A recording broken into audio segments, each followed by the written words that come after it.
Our mission will be to selectively disseminate it to the rest of humanity, but slowly and in such a way as to ease the culture shock.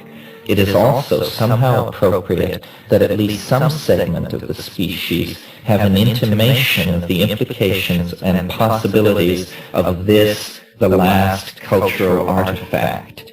And so now, against all probabilities and chance and circumstance, my companions and I have been given the peculiar privilege of knowing history will end. It would be a strange position to find oneself in if being in that position did not bring with it a full understanding of what forces it was that brought one there. Fortunately, as the phenomenon is an acceleration of understanding, one gains clearer insight into the forces that have bent space and time and thought and culture back upon themselves to focus them at this point.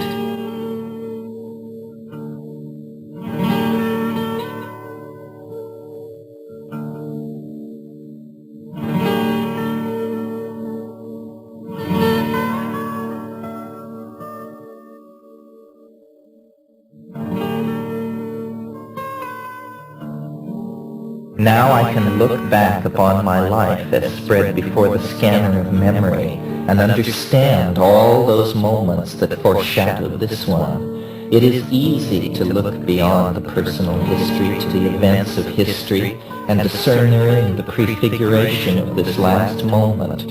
As a phenomenon, it has always existed, and it will continue, for it is the moving edge of phenomenal understanding that was generated in the era before physics and has gathered momentum, a constant acceleration ever since. What we are moving toward in 3 dimensions is the passing of this wave of understanding into a higher dimension, the realm of the atemporal.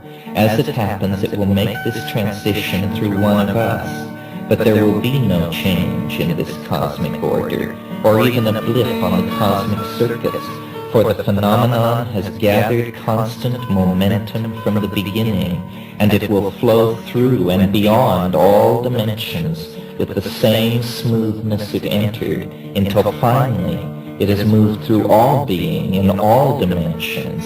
Its joy will then be complete when in a vast amount of time it has constellated full understanding throughout creation. If we trigger the eschatology, we will appear to act in the role of the Antichrist. But the real Antichrist is history's distorted reflection of the Christ at the end of time, the cosmic Adam Anthropos. The eschatological Christ is Antichrist only from a historical perspective. It is interesting that among the Mazatecans the idea of Christ is linked to the mushroom. Is this syncretism or prophecy?